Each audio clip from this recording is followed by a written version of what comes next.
This episode is brought to you by BetMGM. Sign up today with BetMGM, the exclusive betting partner of The Athletic, and get a $1,000 risk-free first bet. Plus, get a free 3-month subscription to The Athletic. Just sign up at betmgm.com/theathleticpod, that's P-O-D, to take advantage of this special offer from the kings of sportsbooks. That's betmgm.com/theathleticpod, P-O-D. New customer offer, paid in bonus dollars. Visit betmgm.com for terms and conditions. Cue the disclaimer. Must be 21 years of age or older to wager. Colorado, Indiana, Iowa, Michigan, New Jersey, Nevada, Pennsylvania, Tennessee, Virginia, or West Virginia only. Excludes Michigan disassociated persons. Please gamble responsibly. Gambling problem? Call 1-800-522-4700 in Colorado, Nevada, and Virginia. 1-800-270-7117 for confidential help in Michigan. 1-800-GAMBLER in New Jersey, Pennsylvania, and West Virginia. And 1-800-BETS-OFF in Iowa. In Tennessee, call or text the red line at 800-889-9789. If you or someone you know has a gambling problem and wants help, call 1-800-9-WITH-IT in Indiana. Promotional offer not available in Nevada.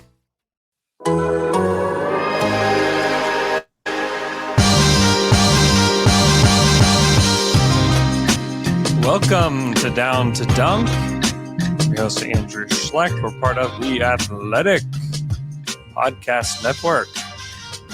Go to theathletic.com/down to dunk to get the Athletic for 30% off. I'm here with Alex Spears. Alex, what's up? Hey, what's up? What's up? How we are, what are we, like?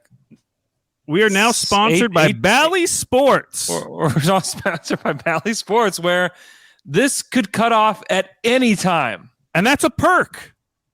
That's a good thing. That's what you get. That's what you get, Thunder fans. That's what you get. So what you want is to not watch things. So, you know, if this podcast or anything just completely cuts off at any point, just know that we are brought to you by Bally Sports. So I think we're like 18 or 19 days away from the live pod game that we are going to have at the Thunder Arena. So the Thunder play the Heat. It's a Monday night, November 15th. You can still buy tickets to this event and attend it. Now, the live pod before is the guaranteed spots are sold out. You can still show up. I would get there early. If you want to make it, it's at the Tap House just right across the street from the arena. So here's how the night will go. If you have a ticket, you'll come to the live show. We'll do a live podcast, probably about 45-minute show. With the whole Fry Pod crew plus Al. And then we will go walk across the street together, go to the game, and then we will go on the court after the game to take a group photo and to do our half-court shot competition. So you got to buy a ticket. It's going to be so fun, especially knowing that this team isn't going to play like they did against Houston for the whole season. It's going to be great. I've been to all the home games so far, and it's honestly been really, really fun. They've been a really fun team to watch live. So come check that out with us on November 15th. If you want tickets, go to the Down to Dunk Twitter page. It's the pinned tweet for the link. Again, if you need the link and you can't access it on Twitter, email me, dtdpodcast@gmail.com, and I'll hook you up. So, all right, Al. The Thunder are winless, one of 2 winless teams, including the Detroit Pistons, and something to celebrate, right? No, Andrew. It's good that they're positioned where they should be, but if all these 4 games had been like the Houston game, I would say no, it's not worth celebrating. Yeah, we need to have something other than losing to look forward to. And luckily, these last 2 games have provided that. They finally started looking and playing like a real NBA team. And it's a bummer that Houston game even happened, because I listened to the Low Post yesterday. I listened to the Mismatch yesterday. It's like every national NBA pod has to take 30 seconds out to make sure that everyone knows how disgusting Oklahoma City is. They all are doing it right now. And it's all because of that one stupid game. If that game didn't happen, like if you look at, I mean, I still think this team is better than Orlando. And I think that Detroit's looked way worse. Like if you look at Detroit, and it's because Cade's not in there, But if you look at Detroit and you're a Detroit fan, like, what are you excited about right now? It's like Sadiq Bey, end of story. That's it. That's all you really have exciting right now. You're watching Kelly Olynyk put up like 19 points in a game. You know what's happening? You know what's happening in Detroit is exactly what happened in OKC Summer League, where the best player's out. Yeah. Things are feeling hopeless. But whenever Cade comes back, things will be so much better for them. Just to see Cade play. But at the same time, like, OKC has so much more young depth in comparison to Detroit. Like, so many more guys to evaluate in comparison to the Pistons. Mm-hmm. And I just like the idea that OKC is like completely unwatchable. It's all based on that one game because they have looked good. And last night they looked like legitimately like, oh, this team's easily going to win like around 20 games. If they play like that, they're winning around 20 games. Yeah. That's probably, the 19 game prediction that I made. Almost everybody that I've done a podcast with has predicted between 19 and like 23 wins. And that feels about right. Well, it does. But then you had, Hollinger with 13. And then on the low post yesterday, Zach said he thought they could challenge for 9 and 73, which I thought was just like the dumbest thing. Because all you had to do was watch that Sixers game to see like, oh, okay, this team is going to get it together. Like they're probably going to beat some good teams. They're probably more likely to beat some good teams than like the mediocre teams because some of these good teams are going to come in and just play down to them and they'll just kind of outwork them. Like tonight, really? Like tonight, yeah. They play the Lakers tonight in OKC. The Lakers went into overtime. AD could be out. They went into overtime. I would be surprised if LeBron played. LeBron doesn't like playing in Oklahoma City, period. That he just doesn't play here very much. And, I feel like he could, really sit this one out. And you talk about predicting that they win 9 games. Philly in 15-16 won 10 games. Right. Who is the best player on that team? I know, that's why it's so ridiculous. That's why points. And I get it because that Houston game, we think Houston's probably going to win like 25 or less games. So for them to lose by 30, I get why everyone freaked out, including myself, because I was like, this is terrible. If this is what I'm watching all year, this is going to be miserable. Mm-hmm. But everything since then has just made you feel so much better. Can you name the top 3 in scoring on that Sixers team? Jahlil Okafor. Number 1, Jahlil Okafor was 17-7.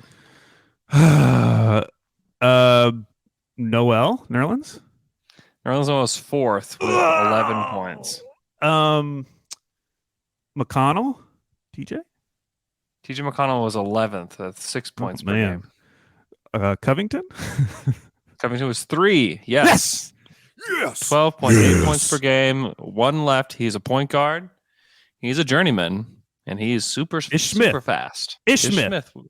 Ish Smith on that 10-win team, Alex. Let me read you his line in the 50 games he played.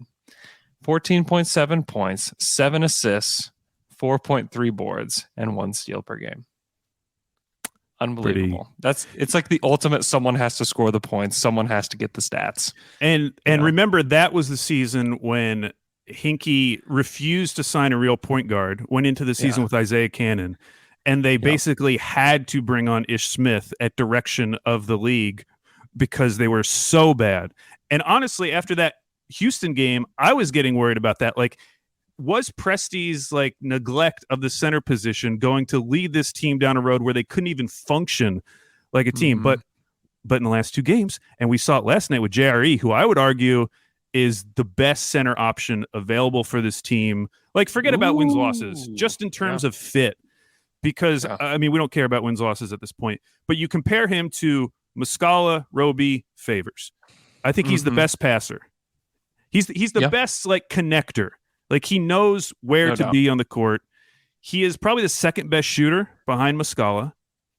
Mm-hmm. And I think he might be the best defender, or at least second best defender. If you want to give it to Favors, but I think he's more versatile defensively than Favors. He's faster. And like the thing is, like he's certainly stronger than Roby. Yeah. So yeah, I mean, he's great. One more thing on the Sixers team. There were 4 players that played for the Thunder that were on that Sixers team. Well, Jeremy Grant was probably on there. Wild to me. Yeah, it's Ish Smith, Nerlens Noel, Isaiah Cannon, Jeremy Grant. Man, I don't even remember the Isaiah Cannon Thunder era. When was that? It was very short. It was very short. But he was on the Thunder for maybe it was just training camp. Yeah, he didn't ever play a game for the Thunder. But he was on their training camp roster, I think. Still pretty wild. Okay. First off, with Jeremiah Robinson Earl, we have to figure out what we're going to call him. Why? Well, I didn't even know there was more than one option. Well, I just feel like JRE is just really hard to say. Why? Easy to type, harder to say. Everybody on the team calls him J-Rob. J-Rob. Which is a lot easier to say. Man, I feel like JRE, that player, has a much higher ceiling than a player with the nickname J-Rob. What does that mean? J-Rob sounds like some guy you just meet at the Y and play some pickup games with. JRE sounds like a real player. I disagree. It's just too hard to say for me. I feel like I if I try to say it fast, I'm just saying Jerry. I prefer it. So you like J-Rob? I like J-Rob. I called him J-Rob to somebody last night during the press conference. So I guess that's just what I go with now. I didn't even mean to say it. In my head, I was going through the Rolodex, it felt like roulette of what I'm gonna say, for JRE, Jeremiah Robinson Earl, Jeremiah, J-Rob, and I just landed on just J-Rob, just splurted out of my mouth, that's what it was. What about Jerry? I've discussed this on the Dream Team show with Brandon. Brandon likes Jerry. He's the only one that likes Jerry, and we refuse to let him call him Jerry. So does he it sounds like he responds to J-Rob, at least from his teammates. He does. Yeah, that's what Mark calls him. That's what I said it to Shay, is who I said it to, and he knew exactly what I was talking about. Well, I mean, if that's really what he wants to if be called, we got to call him that. Yeah. But I do think Jerry looks cool. Yeah. You can do whatever you want. I just have to figure out. I just have to set the course for myself as for what I'm going to say, what I'm going to call him. But yeah, don't you feel like he fits the best? I mean, Muscala, I think, and honestly, it's been Muscala and Jerry, J-Rob, whatever, who have changed the course of this team after 2 games, because Muscala in game 3 and then J-Rob in game 4, they completely changed what this offense looks like with their spacing. Mm-hmm. They made it so much easier for Shea, so much easier for Giddey. We're finally seeing the Shea of last season. We're seeing the best version of Giddey that we could get this early in his career. And I think it's because of those centers. And so I hope that that is the plan moving forward. I mean, Roby got 2 minutes last night, didn't play in the Sixers game, and I'm fine with it. I'm great with it because there are better options. And it felt a little bit like during that Houston game, it was okay, we're bad enough, we can play Muscala, Yeah. It's okay. You can unlock that. You can unlock that because we're not good enough. We're totally bad enough for Mike Muscala to play and not win games. That has honestly been probably my biggest takeaway from the early season, which was not the takeaway last year. Remember, the takeaway last year was oh, wow, we actually need to do things in order to get a bad enough record. Yeah. Whereas now, I feel like you could play the best players on this team, the absolute best. You could keep it to a tight 8-man rotation, throw in Ty Jerome in there, and I still feel like 30 would be the absolute ceiling of this team in terms of wins. And they're already not playing Ty Jerome. They're already playing Favors sparingly. So, I am not worried about wins losses at all. Yeah. You will not see me post a tank gif because I don't even think you have to worry about it. I think the more, in fact, the reason why I was a little upset earlier in the season about getting back into the swing of things with pro tanking is because I feel like some Thunder fans are falling into the same trap that we did last year, where like we're already doing photoshops of Cade. Now we're already doing photoshops of Chet and Paolo. Like, what did we not learn last year, Andrew, that you could lose all 82 games and there's a 50% chance that you're going to end up at the number 5 pick. Like, that's all we talked about last year. We saw our own team fall to pick 6 last year. Like, that's why this season cannot just be about losses for me, and why the development that we've seen in the last 2 games, I think, is so important. There has to be something more to this team than just losses. Yeah, and that's where they kind of differ from that Sixers process, is that there is definite intentionality behind development for these guys. It's not just let's throw whatever at the wall, and if it sticks, great. If it doesn't, who cares? Like, we're only about the draft picks only. Right. That's certainly not the case. And I really liked the starting lineup last night, which was Shea, Giddey, Dort, Baisley, and J-Rob. Yeah, I keep that going forward. Yeah, I think that really works. I think they're going to work Favors in here and there. I think they're going to play different centers moving forward. I think that's just going to be the way it is. Like, I wouldn't be surprised if Favors got the start tonight. And but honestly, that would make sense. Like, play him against DeAndre Jordan, whatever. Like, yeah, I just want to, like, if they want to have J-Rob as like one of their bigs moving forward, period, like, let's just get him reps against everybody. It's kind of how I feel. You know, like, what are the reps with Favors going to do for anybody? Because Favors just clogs up the lane. Like, I feel like every bad start that they've had, you know, and the bad starts that Shea has had has been when Favors is clogging up the lane, you know, because he's not like a vertical spacer. He's not, I don't feel like he's that helpful to them on offense. And that's the huge difference from last season, because like Horford made the offense significantly better. Yeah. Even Moses Brown with his rim protection helped the team be better. Like when Shea was healthy.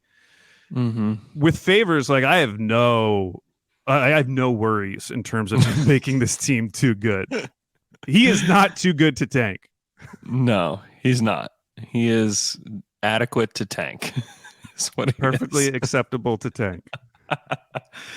Yeah, last night was so fun though. The environment in the arena was so much fun. You know, once they really got going, the arena was really loud, and it wasn't like full, like all the way full. I hope that tonight's all the way full, like with Westbrook returning and everything. It probably will be. I switched over to the Spurs game last night, and I was like, wow, the Spurs are really packing them in for like game 3 or whatever. And then you realize it's like half Lakers fans when they start cheering.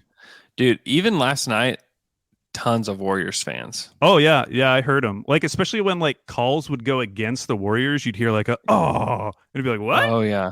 Yeah, a lot of Warriors fans when they did like the starting lineup.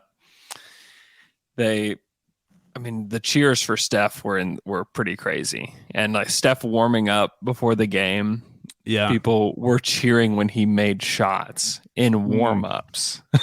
I have a video. I'll have to send it to you because it's just funny. Like, people love Steph. They really do, and you know there were a lot of Steph jerseys in the crowd last night, but that's just kind of how rebuilds are. That's how it was the first year that the Thunder were here. Like, especially when like the Lakers or anybody big came, it was like all jerseys for those other guys. I did, however, see some Josh Giddey jerseys in the house last night.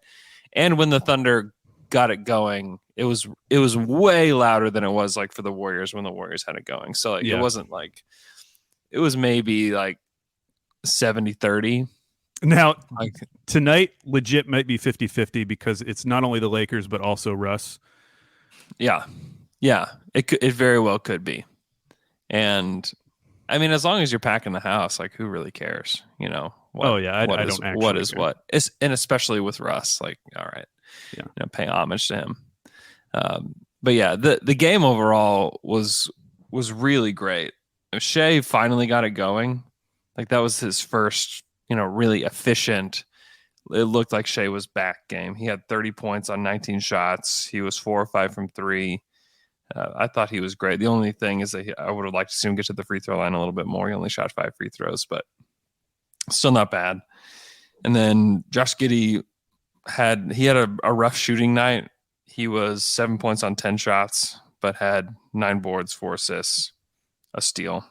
I still thought he was helpful and productive for them, and played 27 minutes. Like, that's great. Like, play him that or more. I thought the minutes distribution overall was way better last night than it had been, because like you get Poku off the bench with 18 minutes, who played good minutes. I mean, he took 7 shots in those 18 minutes. He had 9 points, 4 boards, an assist, a steal. That's great. That was great. I thought it was really some really productive minutes for him. And, I would eventually like to see him start over Darius Bazley just to see what it looks like. Because, I mean, Bazley, when he shoots the 3 ball, it doesn't feel like there's any confidence around the entire building that it's going to go in. Even coming from him, like when the ball leaves his fingertips, it doesn't feel like there's a lot of confidence that ball is going in. Oh, Al's gone. And I think that's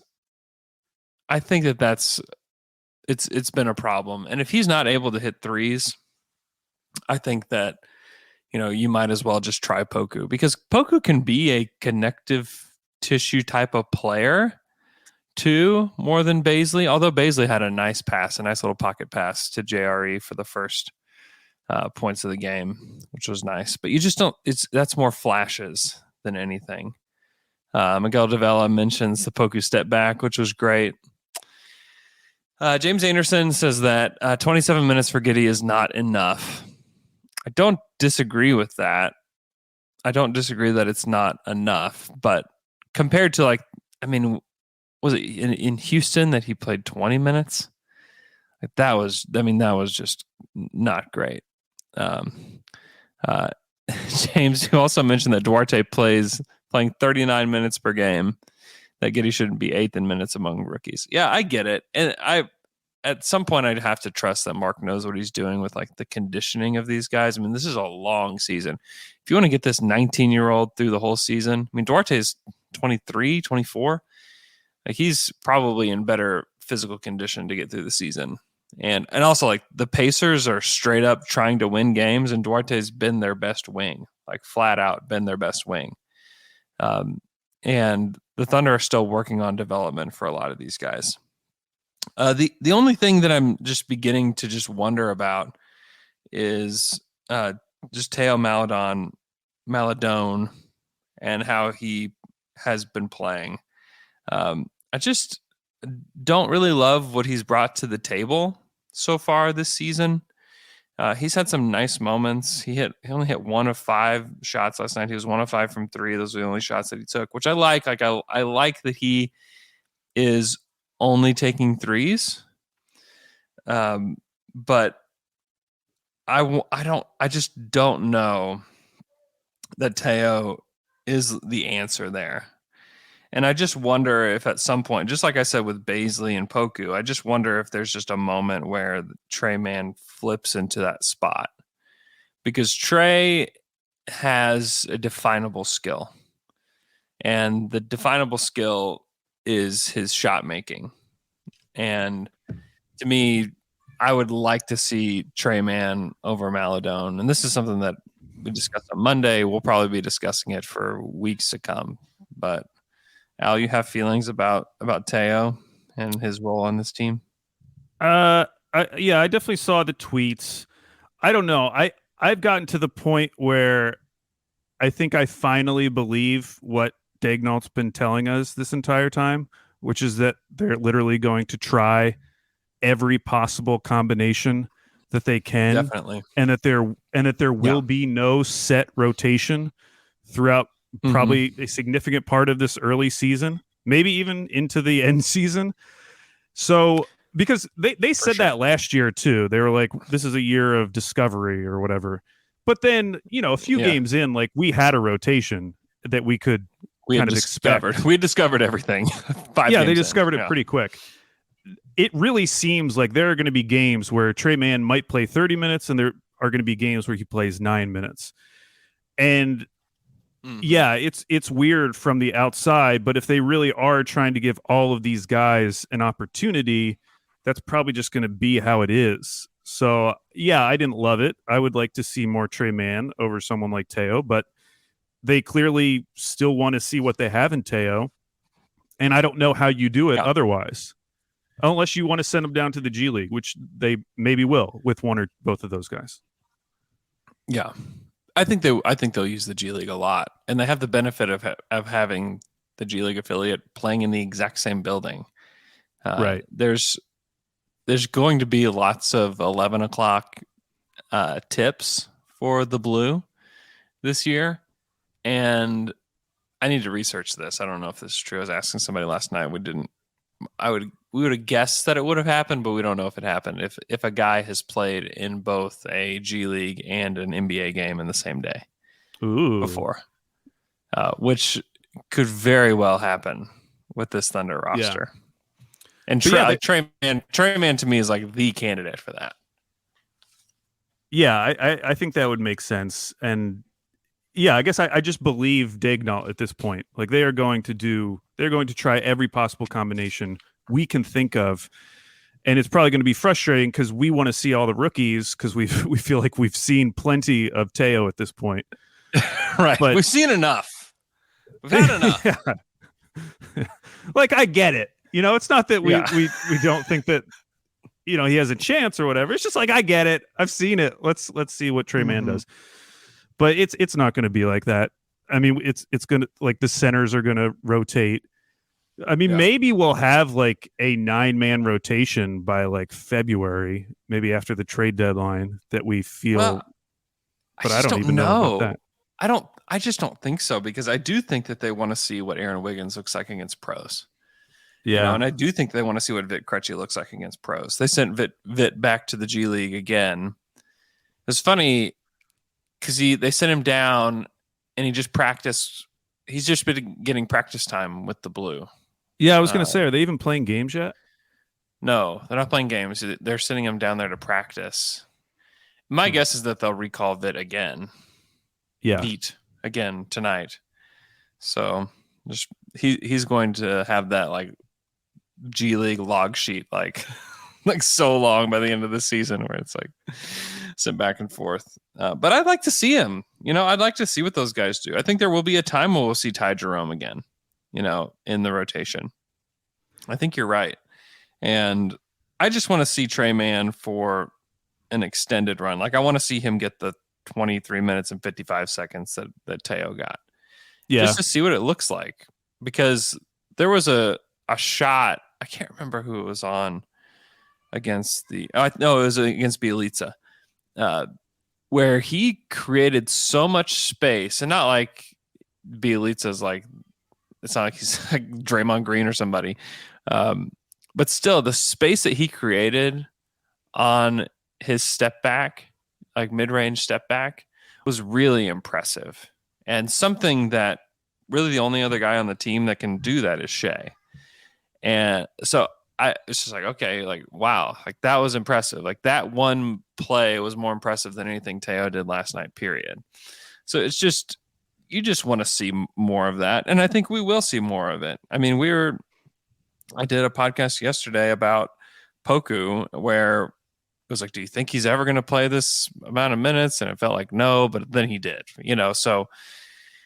And I just think this is all kind of part of the plan. I think they have their core guys. And I think the core guys are Shea, Dort, and Giddey. And I think those guys are going to get the minutes. And then you have this group of guys. I think you can throw Baisley into it. I think you throw J-Rob into it. Teo, Poku, Trey Mann. Like those are all these young guys that you just don't really know what they are yet and what they're going to be. And if they're going to be a part of the big picture. And I think they're trying to figure that out. And I think you're going to see their minutes fluctuate. I mean, you saw Baisley and Poku basically get the same amount of minutes last night, which I think is about right, because, I mean, in 3 years, who would you bet on is going to have a better 3 years in the league, Poku or Baisley? If you could fast forward and say, oh man, it's definitely this guy. Like, who would you bet on? If I would just, please don't make me bet. I would beg. You have to. $100, gun to your head. I mean, I'd probably say, honestly, I'd probably say Baisley. I mean, Okay. Poku, he still feels like such more of an idea than a basketball player. I thought he Baisley, was better than Baisley last night. see, I actually thought Baisley was good last night. I saw people in the chat saying that they thought he was bad, but like he played way more within himself last night than he has in the early season. He's still terrible shooting. Like he missed another 3. I think he's 1 for 16 or something like that for the season. 16. Yeah. Yeah. Right. But he seemed to be playing like a much more ball movement style of play compared to how he was playing the first 2 games. I thought he did the first 5 minutes. He had that really nice wraparound pass to J. Rob. He did. I was just saying, like, the first 5 minutes were good. Then there were just like he just showed the flashes early was what it felt like. Yeah, with him, and then it became and I think, I mean, Mark really tried to win that game last night. He really did. He put in a lineup at the end of the game that like shows that he wanted to try to win, and it was Shea, Dort, Giddey, Kenrich, and Muscala. Like, that's we're trying to win the game lineup. Right. And I don't think anybody was sitting there thinking like, man, they should really put Darius Baisley out there. You know what I mean? Yeah, but we're just coming from such like different baselines with these 2 players. Like, I feel like I mean, you look at their stat lines, they were almost identical last night. They both shot 3 for 7. You know, like they both had 4 or 5 rebounds, an assist, a steal. Like Bays had a block. Like they're putting up similar numbers. Poku's still getting blown by on almost every defensive play. Like, he's not a good basketball player right now. He has flashes in the same way that Bays has flashes. So, like, I don't see a huge disparity between those 2 players. Yeah. Like a huge difference. I just think it's, when we talk about ceilings, though, with these guys, like, wouldn't you say that Poku has a much higher ceiling? I mean, he probably does, but dude, it's like so theoretical. It's theoretical with Baisley too. It is, but I've actually seen Baisley be like a helpful contributor to a good NBA team. And so I have that as an anchor point. Whereas with Poku, I have nothing as an anchor point. I know, but the problem with the Baisley thing is it was based solely on the fact that he was hitting threes. But it wasn't. Like, he was a good defensive player at one point. Where did that go? I don't know. I was actually thinking about this. You know how we talked about height watch? Yeah. I don't. Is there anyone on the Thunder who would benefit more from growing 2 inches than Darius Baisley? Because I think if he was just taller and weighed like 20 pounds more, and you could legitimately play him at center, it would change everything for him. Without a doubt. Because then I wouldn't care as much about the shooting, and his athleticism would just be like such a huge positive at the center position. The bigger problem to me than height is strength for him. Well, yeah, he's got to layer up with fat. He is just not. Muscle. He's not. He's just got to get fatter. He's just got to get fat. He's just not strong enough to hang with even like big 4s at this point. And he's still he's still very young too. I think we forget how young Darius is. He's 21. Right? He just turned 21. Yeah. And he and J. Rob are basically the same age. They're just like a couple months apart. So yeah, you see it when he matches up with someone like Tobias Harris, who literally looks twice the size of Darius. Twice the size. And like, Tobias is a big guy, but he's not one of the guys where like, who are the biggest power forwards in the league? Like, no one's going like, oh, Tobias Harris. You know, like nobody's doing that. Right. But that's where J-Rob's got an edge on him. It's like J-Rob's big. Like J-Rob's got, according to Basketball Reference, has 22 pounds on Darius. Yeah. And J-Rob will get bigger and stronger because guys that are 21 and stay in the league get bigger and stronger. Like that's just how it goes.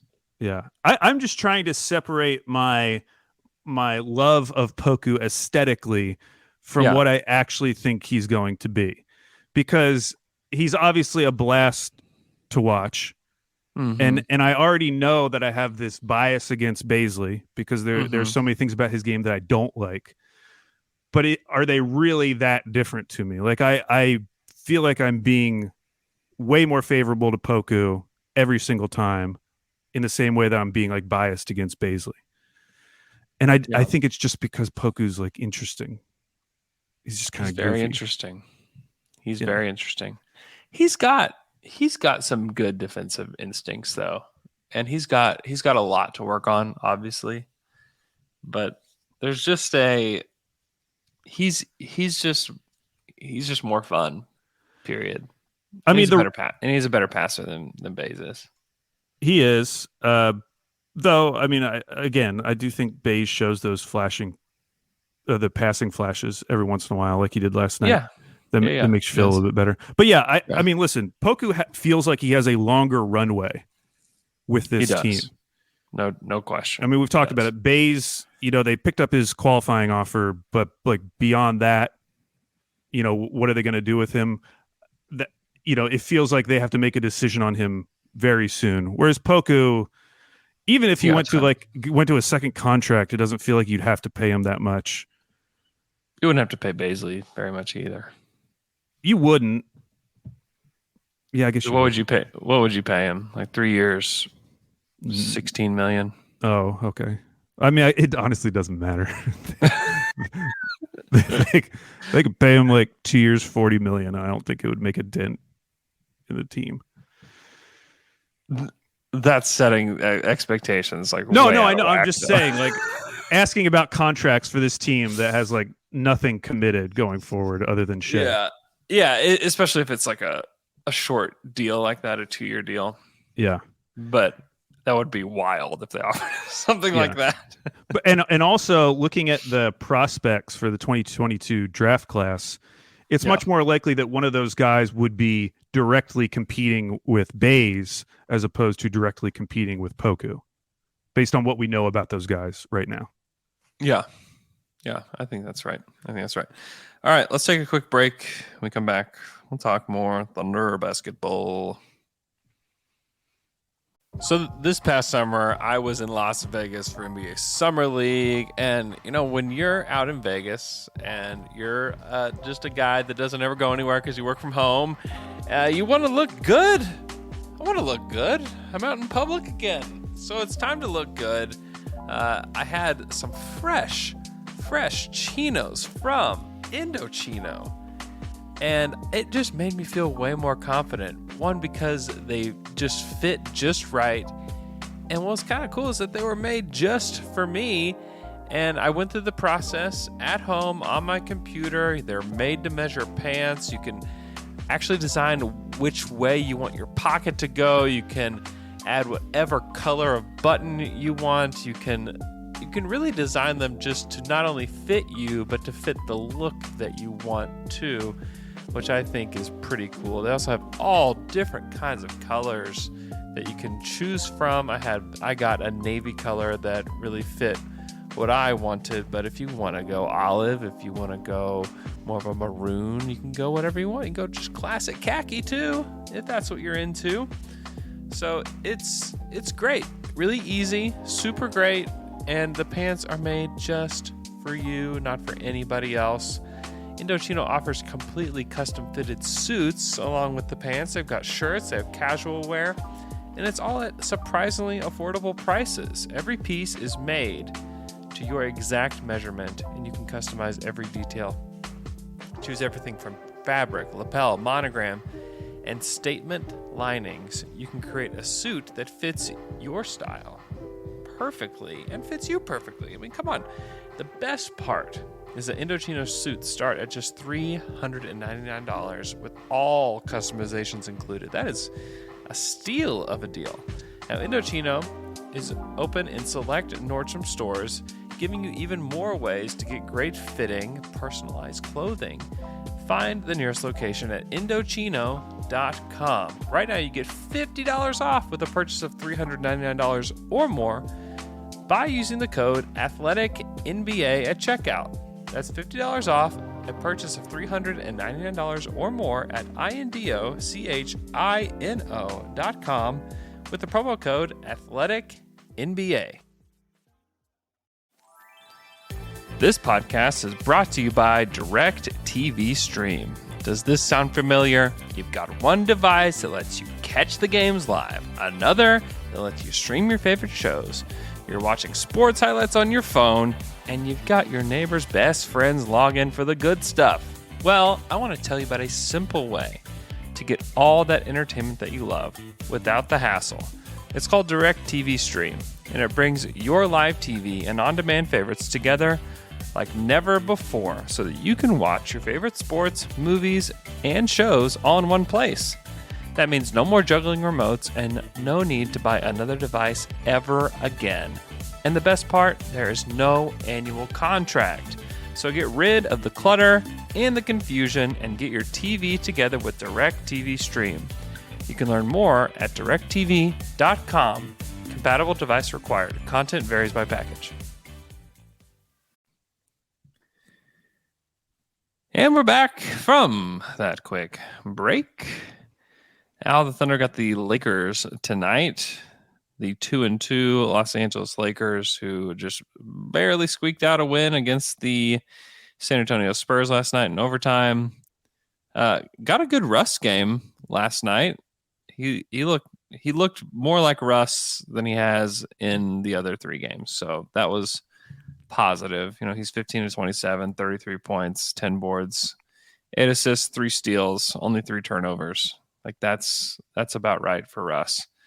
And the great thing for the great thing for the Lakers is all they have to do to get that performance going forward, just bench LeBron. It's easy. Just bench LeBron. And then it'll all work out. Make your choice. Make your choice, Lakers. What are the odds that tonight's the first win that the Thunder get? I'm putting it at 50-50.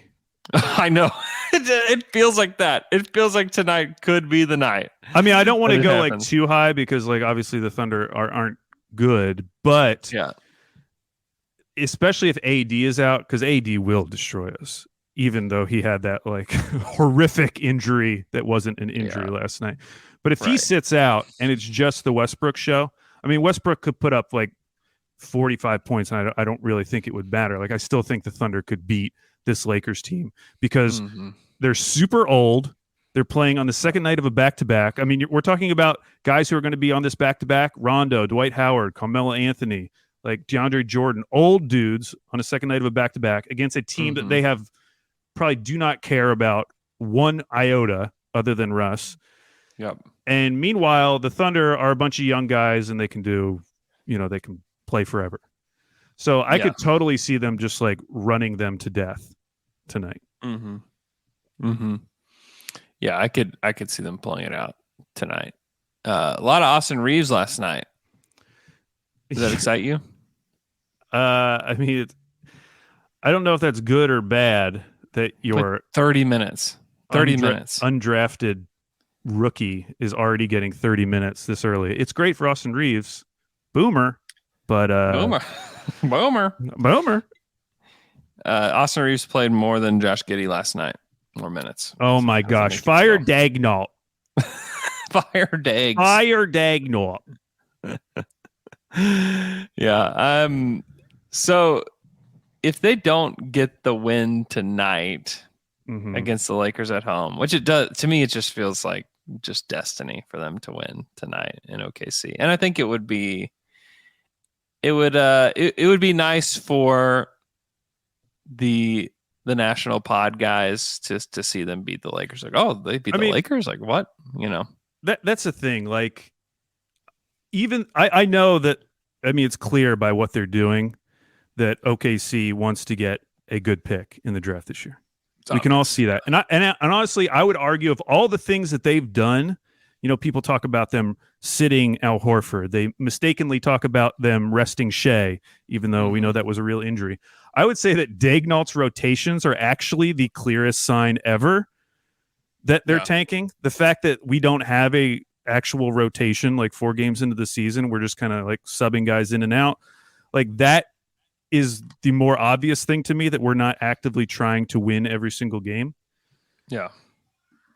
All that said, this organization does not want to lose every game by 30 points like they did to the Houston Rockets. Like, you do not want to get noticed for that. Like, Detroit, as you mentioned, also winless. No one's talking about Detroit. No one. And why? Because they're not embarrassing. They're just fine. They're just normal bad. Yeah. You don't want to bring attention to yourself. If everyone says, like, who cares? Who cares? Like, go look at what happened to the Sixers. Like, the league intervened because it got so bad. Like, there is a limit to this.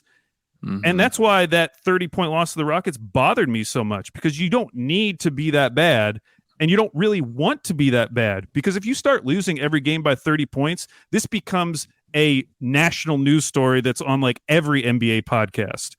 If you're that bad, if you're chasing that 9-win record, that's not good for the franchise. Like, no one on the Thunder wants that. So we should not be celebrating that in that way. Yes, we want to get a good draft pick, but you do not want to get it that way, because that introduces all of these external factors that like the league could theoretically do something because we saw them do something before. Yeah. Well, I mean, the good news is that they're not that bad. They're not that bad. Thank God. It would have been brutal. They just flat out aren't that bad. I don't think a team with a fourth-year player like Shea has ever been this bad. I think they're normal bad. Like, they're 20 around 20 wins bad. Yeah, and I still think, like, I still believe the Magic will lose more games than them. Like, I think OKC's better than them. Detroit, well, I just have to wait and see what Cade looks like. Yeah. I think Detroit's got a better roster to win today. I think they have guys that more guys that are fit to win today than OKC does. They probably do. Beyond that, like, who beyond those 3 is like the next worst team? Oh, Houston. We forgot to mention. Houston's going to be terrible. Yeah, Houston is the 4th. But then after that, that's the thing. After that, like, San Antonio's not that bad. Like, we saw how they looked against the Lakers, and they've got some vets. They've got the thing that the Spurs have that these other teams don't have is like a competent center, right? That's going to defend well. He's going to set good screens. He's going to help.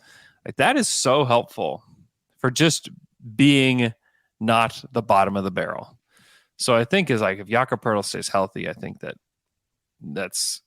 they're not going to be the worst team. And then after that, like, you look at the Northwest Division, the Thunder are the only bad team in that division. Utah, I think the Timberwolves are going to be okay. I don't know if they're going to make the playoffs, but they're going to win 30 games. Nuggets, Trailblazers. And then you look at the Pacific Division, like, nobody's trying to be bad there. Kings, Suns, Clippers, Lakers, Warriors. Okay, great. The Kings may not be the best team, but they're not going to be one of the worst. Yeah.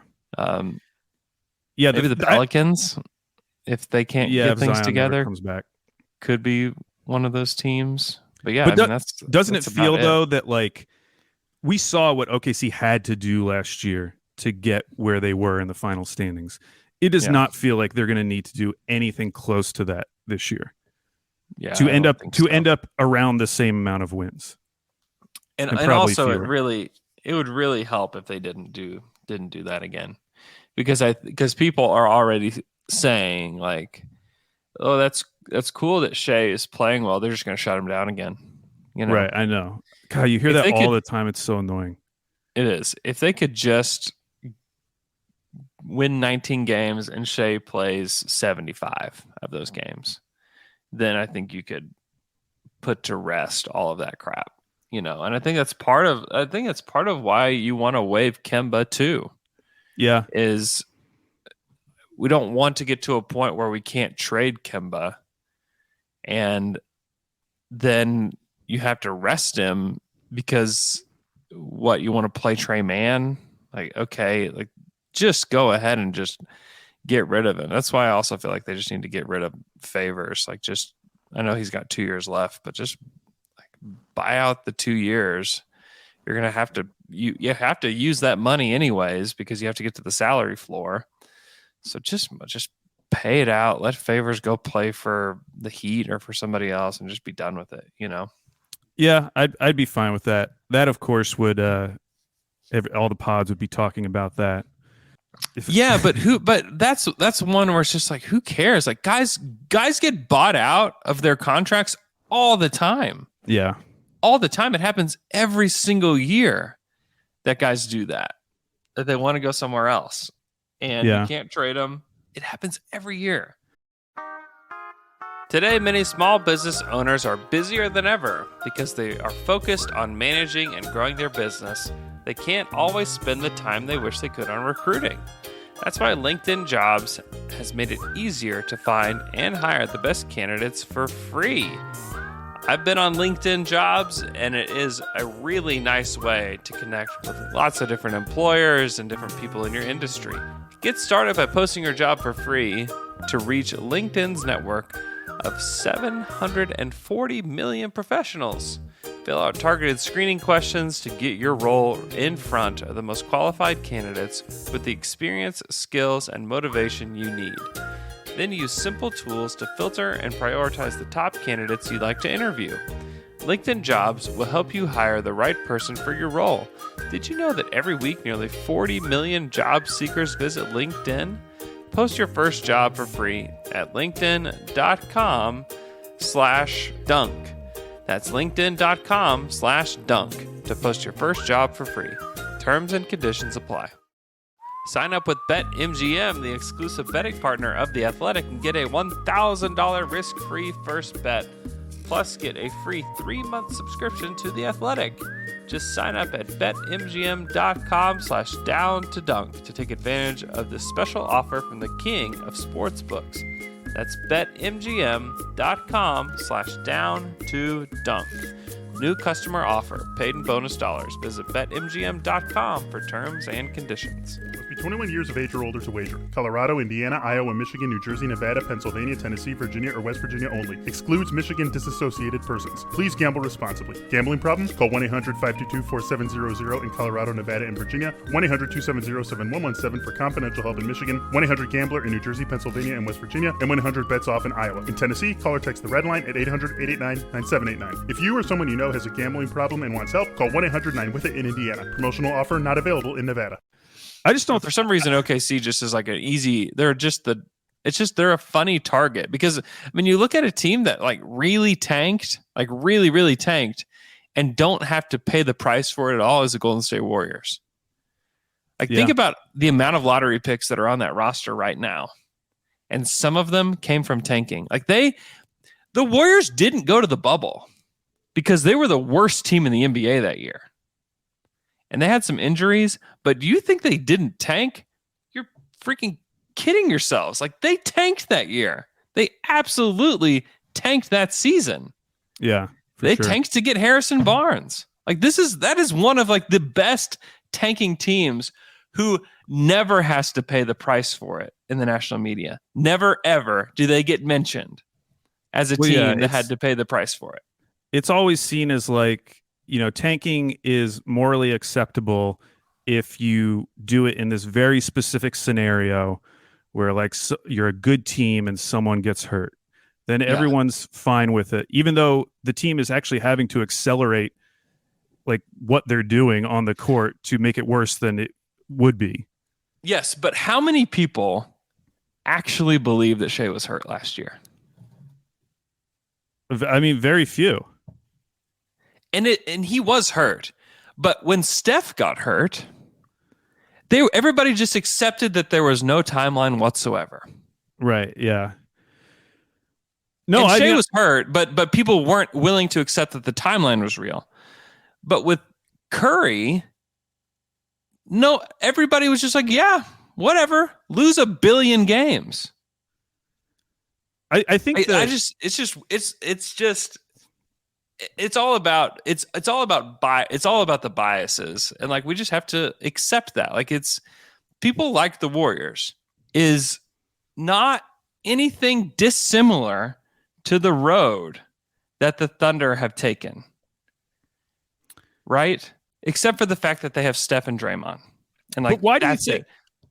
Why do you think the national media jumps on OKC in a way that they don't for a team like Orlando or like Detroit? Because I just never hear anyone talk about them really in a negative way. It's more just like an acceptance, like this team is bad because they're supposed to be bad right now. They have a plan. They're trying to add young pieces. Like they never get talked about in the negative way that OKC attracts. Even though they're largely doing the same thing. Like Orlando wants to get a high pick this year in the same way they wanted to get a high pick last year. Same with the Pistons. I mean, maybe Orlando traded their best players for picks at the Right. deadline last year. Yeah. Just like the Thunder did. Is it because they're irrelevant? Because no one really cares about them in the first place?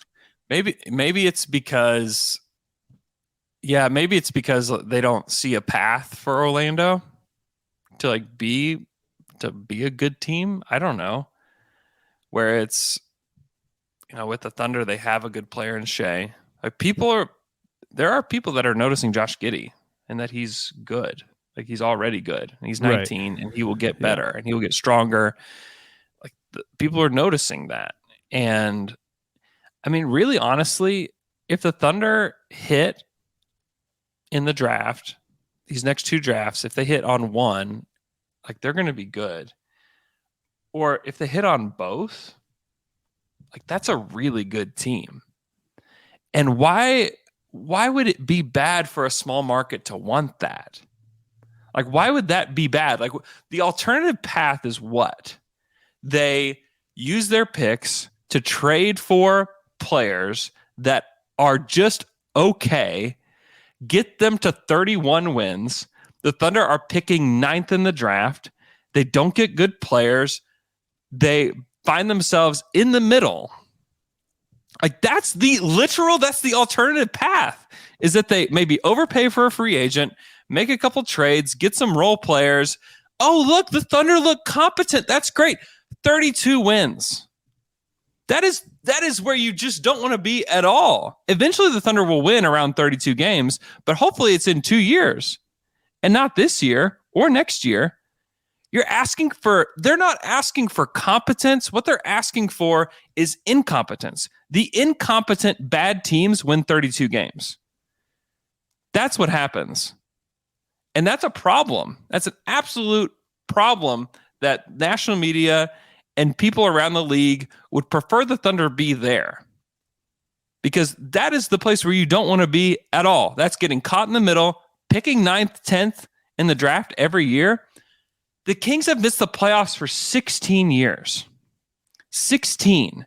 Because they've either picked the wrong guys at the top or they're picking 8th or 9th every year. That's how you get caught in the middle, is you pick the wrong guys at the top because you're incompetent. And then you're picking 8th or 9th where you don't get impact players. It is hard to pick an impact player at that spot. It is really, really difficult. So when the national media is saying this is such a disaster, they're saying, one, OKC doesn't have the same options that a team like Golden State does. Golden State had Kevin Durant walk through the door because they were in San Francisco. Nobody's walking through this door in OKC. We've got a nice lake. I like going there to take my wife on a date. But that's not their... Lake Hefner, it's nice. You got the nice sunset. See, even Alex, who doesn't live here, is just like, Lake Hefner is not that great. Exactly. This is the response. Okay? No one's walking through the door here in OKC. So if the Thunder want to get elite talent again, then they have to build through the draft. There is no other way. You look at the odds, and I tweeted these odds out earlier last week. You look at the odds of getting a player that is a difference maker, like a legit difference maker.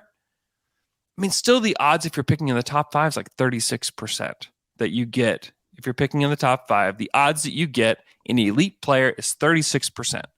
It's not good odds.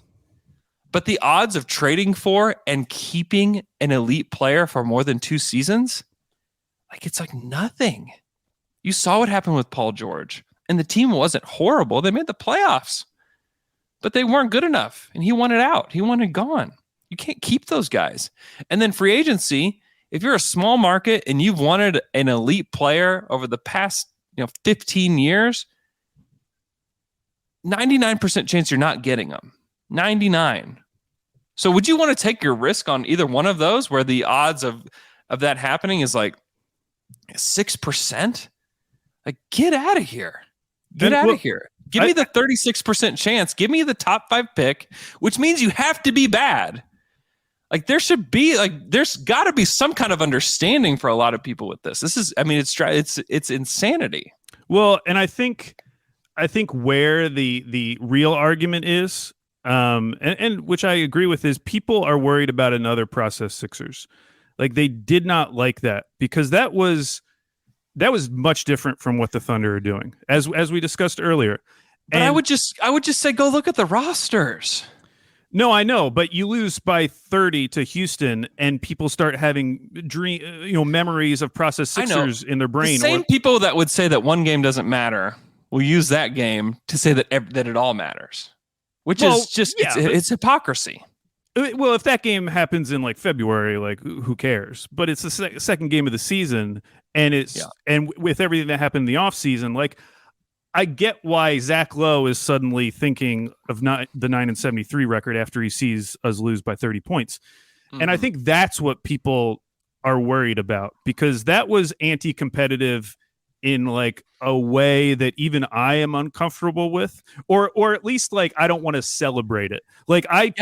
I'm super pro tank. They just shot the ball so poorly. They just shot the ball so poorly, to the point where I asked Kenrich about it after the game, and Kenrich dropped the "we're human" line on me, which is just leave us alone, Yeah, I am super pro tank. You know that. I know. I believe in the logic. I believe in the numbers. I'm still not on board with celebrating it. I don't like that I have to watch a team that has to go through this. I don't enjoy that my team has been forced into a position where the smart move is to actively be bad for multiple seasons. That isn't cool to me, even though, again, I understand all the underlying logic and I believe in it. And I know that this is our best chance to get back to championship contention. But that's why I don't enjoy posting tank gifts, because it's I don't want to be this to be my identity. I want to enjoy watching my team and root for these guys getting better first, and just know that it's going to lead to losses in the end, which I do feel that way last year, or this year, in a way that I didn't last year. Last year, it was oh man, we're actually going to have to do something if we're going to get in any position to get a top pick. Whereas this year, I'm not worried about the tank. It's completely out of my mind, because I've seen how this team is playing. They're going to be bad. But I guess it's the celebration aspect of the tanking that I still don't feel good about. And I understand why people it's what else are you going to get excited about? I think it's more just supporting the idea, supporting the plan, rather than straight up celebrating. This is there are still a lot of people that don't understand the plan, that are Thunder fans. Right. That don't get it because it hasn't been presented to them in the right way. And the thought of relocation, I think it was after the Houston game that people were all up in arms after the game. I had multiple relocation tweets oh, they're just going to leave.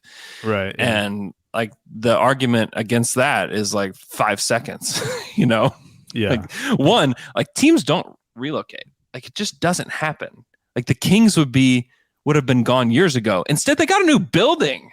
Does everybody know that the Kings got a new building? They haven't been in the playoffs for forever. There are teenagers walking around this earth that have never seen the Kings in the playoffs.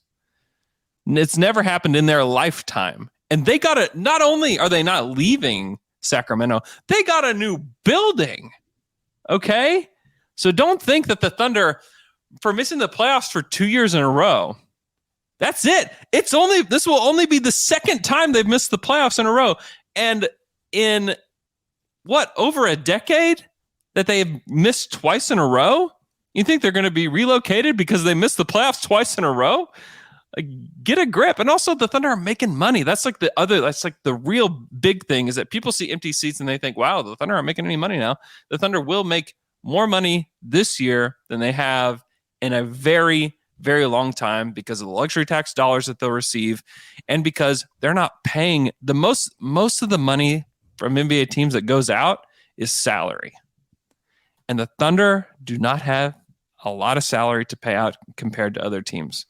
And they will make money for those reasons. So they'll make a pretty penny from Down to Dunk Night. They're going to make some money on November 15th from us. They're going to make in the hundreds of dollars. That could be a huge expense because you've been talking about the Thunder grab bags if someone makes a half court shot. Yeah, who knows? It could be gold bars in there. I don't know. It could be. Well, I think after tonight, because I was actually looking at the point differential because I feel like that's more accurate in terms of how teams are doing. OKC's last, negative 18.5 or minus 18.5. But Orlando's right there, minus 15.5. They play Charlotte tonight. Detroit is right there at minus 13. I would bet after tonight, because I'm expecting a big game against these Lakers, who I do not think are good. I would bet we're not last in point differential after tonight. Okay. I think it's going to be a close, competitive game. Yeah, I hope so. Could likely be a win. In fact, 51-49, I'm picking the Thunder tonight. I kind of feel that way, too. It kind of feels that way. I was talking to some people. I was talking to Nick Gallo and some other people about it, and it just feels like it's here. And even Shea, I think it was Christos Saltas that asked Shea after the game. It's just a funny question to ask a player because I mean, like there's a lot of things you think, but there's most things that you're just like not going to ask players. But someone asks like, "How close do you think you are to your first win?" Is what he asked him. Oh man, which is just kind of a funny question to ask a player after a game. Yeah. And Shea just like smiled and looked over at like where the Zoom screen is in the interview room and just said, "We're real close." So, if that's any indicator as to how close they are.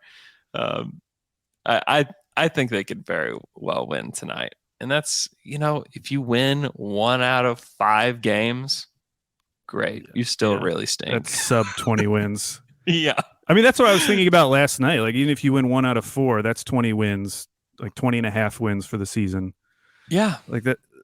Yeah, that's fine. If they win tonight, you know what? Normal bad. Normal bad. And that's all I'm asking for. Normal bad. The Pistons were terrible. They had the worst record in the league last year. No one once had any conversation about the Pistons because they were just the same the entire season. Yeah. They're competitive bad. Yeah. Competitive bad is good. All right. I think I'm done ranting today. Hope you guys enjoy the game tonight. Thanks so much for listening to the pod. Be sure to retweet the show, share it with friends, whoever. Hey, do you see who